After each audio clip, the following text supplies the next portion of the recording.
दर्शक कृपया ध्यान दें, आहट की सारी कहानियां काल्पनिक है और उनका वास्तविकता से कोई संबंध नहीं है। आहट धारावाहिक केवल आपके मनोरंजन के लिए बनाई गई है और इसमें दिखाए गए सभी लोग, जगहें, संघटनाएं और घटनाएं काल्पनिक है।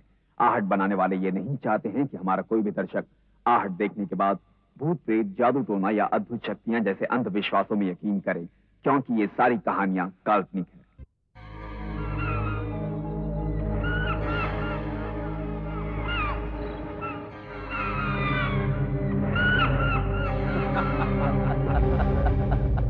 This is lovely. हाँ बेटा, मुझे भी बहुत अच्छा लग रहा है यहाँ। धर्म, मैं कभी सोच भी नहीं सकता था कि तुम्हारे जैसे एक शहरी आदमी के पास इतना बढ़िया फार्म होगा। तुमने ठीक कहा विक्रम। जब मैंने पहली बार इस फार्म को देखा, इन खेतों को देखा, मेरा बस इन पर दिल आ गया और मैंने उसी दिन ये फैसला कर लिया कि रिटायरमेंट के बाद अपनी बाकी की जिंदगी यहीं बिताऊंगा। ये तो मुझे खरीदना ही था। वैसे हो तुम इरादे के इतने पक्के कि जो एक बार तय कर लेते हो ना तो पाकर ही रहते हो। यार विक्रम, एक बात मेरी समझ में नहीं आई। न जाने क्यों इस फार्म के मालिकों को ये जगह बेचने की इतनी जल्दी क्यों पड़ी थी। वो ये जगह बेचकर पास ही में एक बड़े मकान में रहने चले गए। वो मकान कई सालों से खाली पड़ा था। अच्छा। उन्होंने वो मकान और ये 40 एकड़ खेत मुझे इतने सस्ते में दे दिए कि मैं तुझे बता नहीं सकता।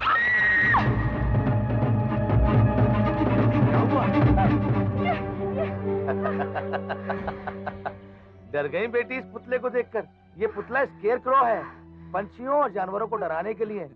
इसे देखकर जानवर और पंछी करीब नहीं आते, वरना खेतों को नष्ट कर देते हैं। अरे मंगल, आओ आओ। विक्रम, रीमा, ये मंगल है। नमस्ते। मेरे खेतों की देखभाल करता है। अच्छा। और मंगल ये है विक्रम साहब, बहुत बड़े राइटर हैं।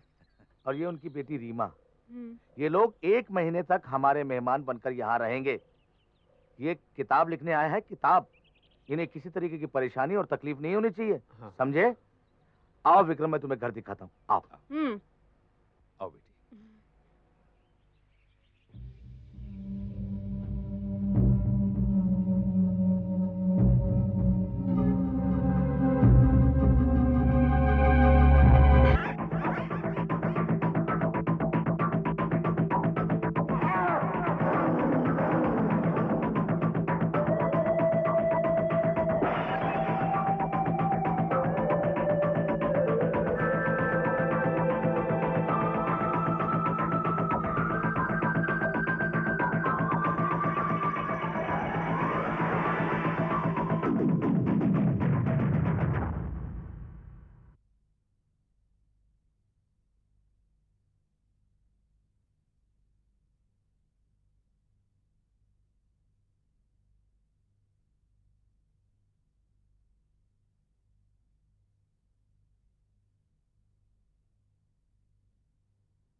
धर्म, तुम्हारा फार्म हाउस बाहर से तो बहुत बढ़िया दिख रहा है। अंदर भी बहुत खूबसूरत है, चल के देखिए तो सही। वाह पापा, ये जगह तो बहुत अच्छी है और कितनी बड़ी भी है। यार विक्रम, तुझे लिखने के लिए यहाँ पर पूरी तरह से शांति और एकांत मिलेगा। और देख, स्टेशन भी यहाँ पास ही में है और यहाँ से स्टेशन जाने के लिए खेतों के बीच में से एक छोटा सा रास्ता है, आई मीन शॉर्टकट। रीमा बड़ी आसानी से साइकिल पर बैठकर स्टेशन आ जा सकती है। आई मीन रोजाना कॉलेज आ जा सकती है। अच्छा। हाँ अंकल, ये तो बहुत अच्छा हुआ, थैंक यू। अरे बंदूक? हाँ।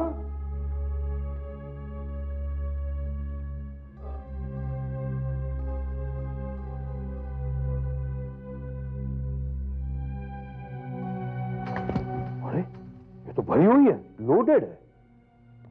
तुम्हें इसकी क्या क्या जरूरत हो सकती है? भाई यूं ही हिफाजत के लिए।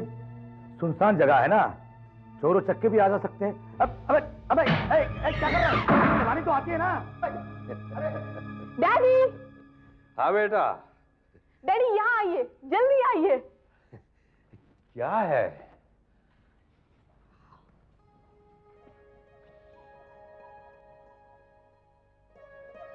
डैडी जरा इस कमरे को देखिए। ये कमरा तो वाकई बहुत अच्छा है। डैडी ये रूम तो बहुत अच्छा है। I like it very much. मैं इसी रूम में रहूंगी। Thank you. मैं खिड़की खोल देती हूँ। हाँ खोल।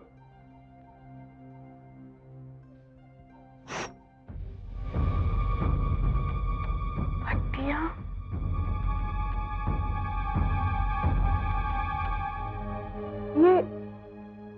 ये खिड़की को इस तरह फट्टियां लगाकर क्यों बंद किया है?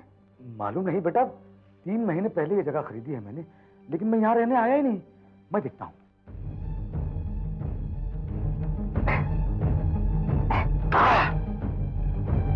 बड़ी मुश्किल से निकला।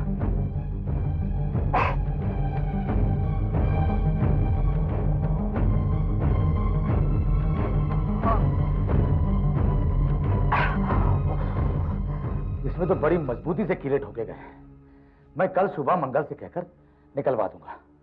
आप चिंता मत करो, आज रात कैसे भी बिता लो, कल सुबह छोटे मोटे काम मैं सब करवा दूंगा।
बेटी ये सब कल सुबह को कर लेना, अब सो जाओ। मैं भी सोने ही जा रहा हूं ताकि सुबह जल्दी उठकर अपना काम शुरू कर सकूं। ये आवाज कैसी?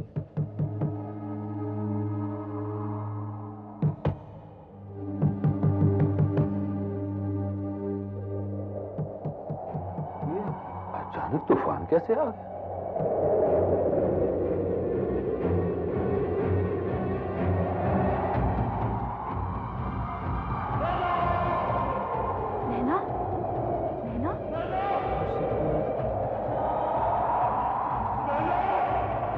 तो कोई भी नहीं, लेकिन आवाज तो बाहर से ही आ रही है।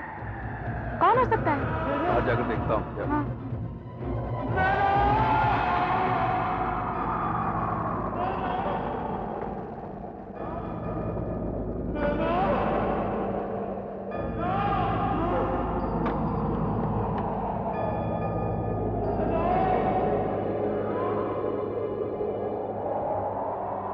यहाँ तो कोई भी नहीं है। लेकिन आपने खटखटाने की आवाज तो सुनी थी ना? हाँ। और कोई नैना नैना भी पुकार रहा था। हाँ बेटा। मंगल जी साहब। वहां क्यों खड़ा, जरा इधर आ। क्या बात है? मंगल, मंगल तुमने कोई आवाजें दी थी क्या? नहीं साहब, मैंने तो कोई आवाजें नहीं दी थी। खिड़की खड़खड़ाई थी क्या? नहीं साहब, मैं तो सोने जा रहा था साहब। मैं तो बस ये देखने आया था कि सब ठीक है ना, आपको किसी चीज की जरूरत तो नहीं है। तो फिर कौन हो सकता है डैडी? मेम साहब, ये हवा भी हो सकती है जिससे खिड़की दरवाजे के हिलने की आवाज आती है। जहां तक आपको आवाज सुनाई देने की बात है, खेतों के ऊपर से जब तेज हवाएं चलती ना, तो अक्सर ऐसी आवाज आती है। हम गांव वालों को तो इसकी आदत हो गई है। नहीं, ऐसा लग रहा था जैसे कोई नाम लेकर बुला रहा हो। नैना। नैना? हाँ, क्यों? क्या हुआ? इस नाम का कोई खास मतलब है? नहीं साहब, जब तेज हवाएं चलती ना तो ऐसी अजीब अजीब सी आवाजें आती है। ये घास फूस, ये डंडा, ये सब का क्या करोगे? कहाँ ले जा रहे हो इसे? नदी किनारे वाली जमीन की बुआई शुरू कर दी है हमने। वहां पर पशु पक्षी फसल तबाह करने चले आते हैं। इन सब चीजों से मैं उनको डराने वाला एक पुतला बनाऊंगा।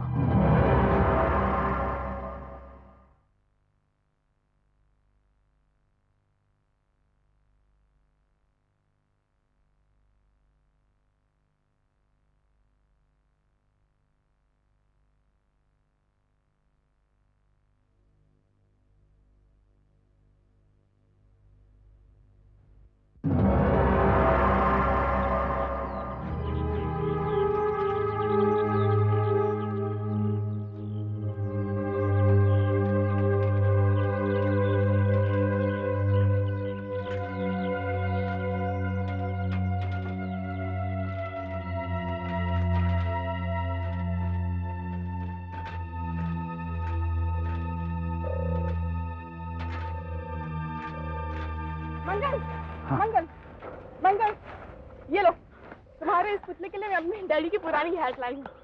कभी मेरे डैडी इसे पहनते थे, लेकिन अब इस हैट को तुम्हारा पुतला पहनेगा।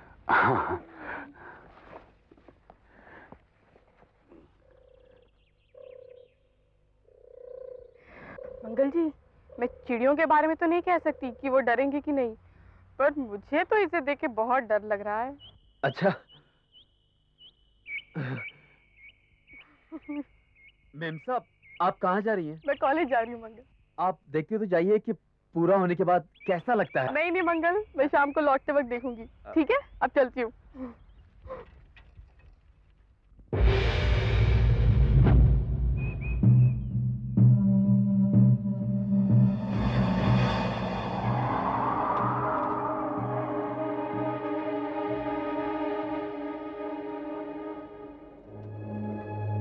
आज मुझे कुछ ज्यादा ही देर हो गई और ट्रेन भी लेट थी।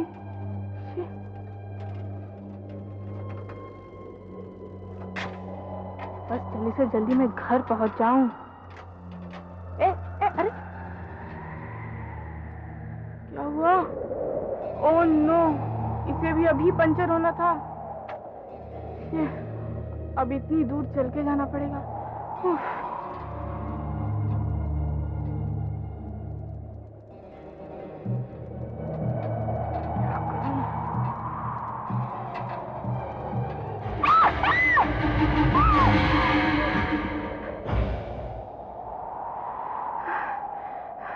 यूं ही डर गई, जैसे लगा कोई सचमुच में खड़ा है।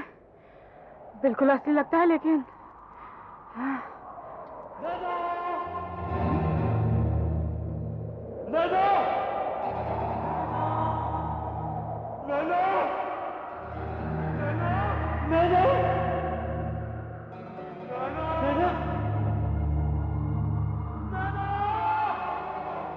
ये कौन हो सकता है?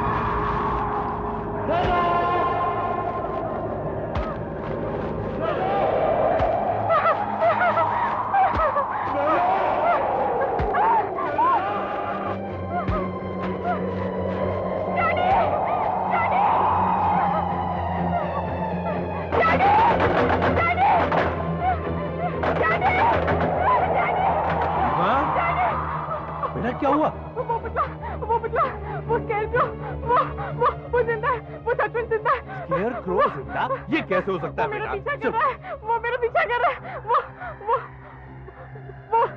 चल रहा था वो खेत में मेरा पीछा करते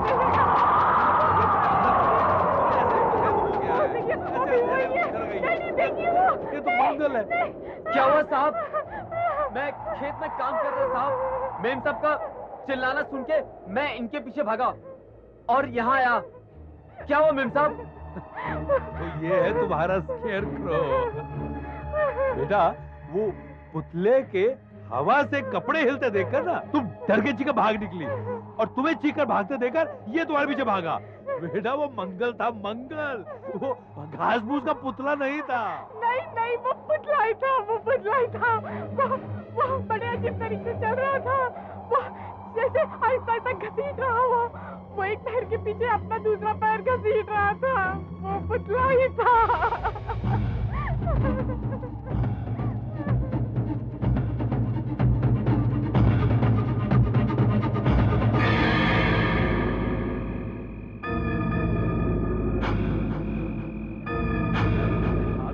मंगल साथ है। चल देखते हैं कौन है तुम्हें डराता है। मेरा पीछा कर रहा था। कौन?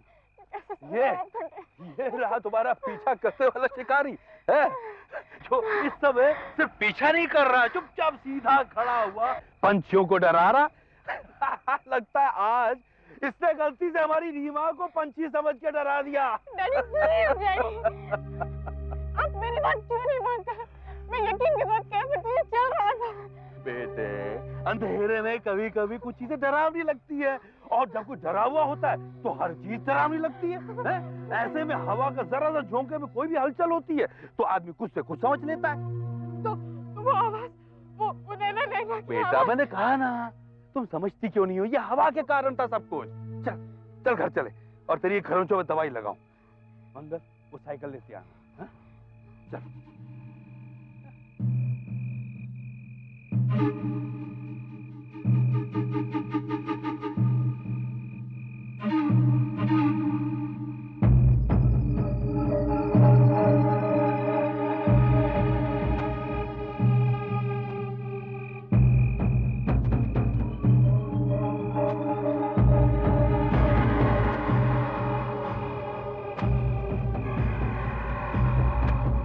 यकीन नहीं होता एक बेजान पुतला कैसे चल सकता है।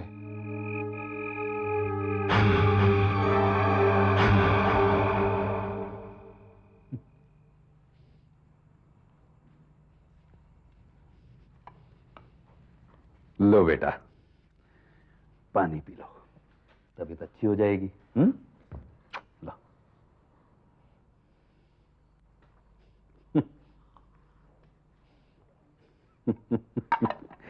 बेटा सुबह तक तो तुम्हें याद ही नहीं रहेगा कि तुम कभी डरी थी इतना। गुड नाइट, सो जाओ। Good night.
ये कोई भी हो, मैं इससे निपटता हूं।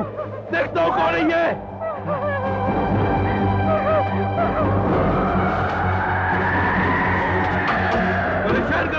बेटी को। अरे हिम्मत है सामने आओ, जीना हराम कर दिया हमारा। किधर है? और इधर। वो देखिए, वो जा रहा है। बेटा ये पुतला नहीं है। अरे तुम जो भी रुक जाओ वरना गोली मार दूंगा। रुक जाओ, आखिरी चेतावनी दे रहा हूं तुम्हें, रुक जाओ।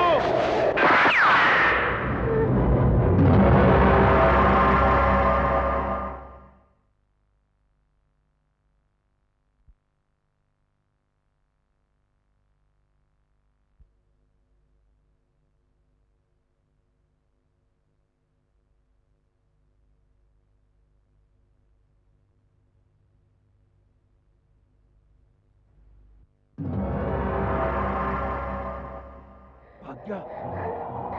डैडी, अब तो आपको मुझ पर विश्वास हो गया ना? नहीं बेटी, ये पुतला नहीं है, ये कोई चोर है। याद है धर्म जी ने हमें सावधान किया था चोरों चक्कों से, चेतावनी दी थी उन्होंने हमें। नहीं नहीं डैडी, वो पुतला ही था और फिर वो नैना नानी भी पुकार रहा था, वो पुतला ही था। नहीं बेटी, ये भी तो हो सकता है कि वो पुतले के बहाने हमें डरा कर भगाना चाहता हो। आओ बेटी आओ, मैं इस मामले की तह तक पहुंच कर रहूंगा। आओ बेटा, तूफान बहुत बढ़ता जा रहा है, आओ अंदर चले। आओ बेटा।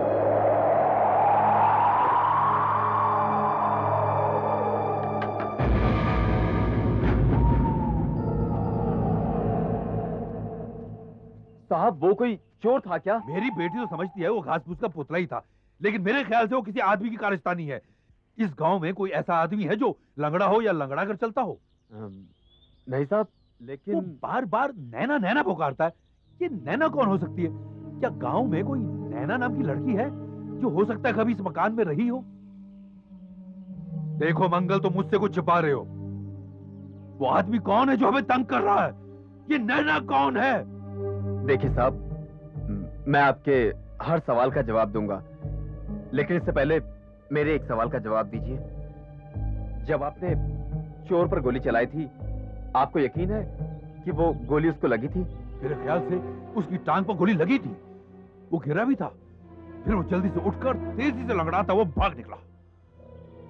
मेरे ख्याल से मेरा निशाना चूक गया होगा। लेकिन तुम मुझसे सब क्यों पूछ रहे हो? आप खुद ही देख लीजिए साहब। देखिए, ये देखिए, ये गोली का निशान है।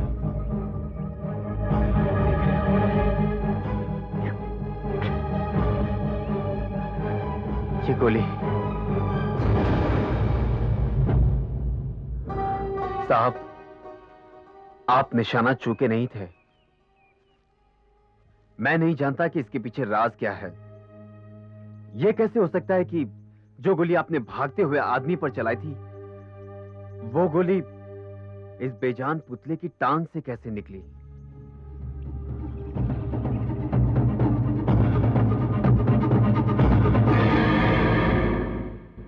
अगर विक्रम की चलाई हुई गोली पुतले के पांव में घुसी मिली है, तो इसका मतलब ये वही पुतला है जो बार बार उन्हें परेशान कर रहा है। क्या चाहता है वो इनसे?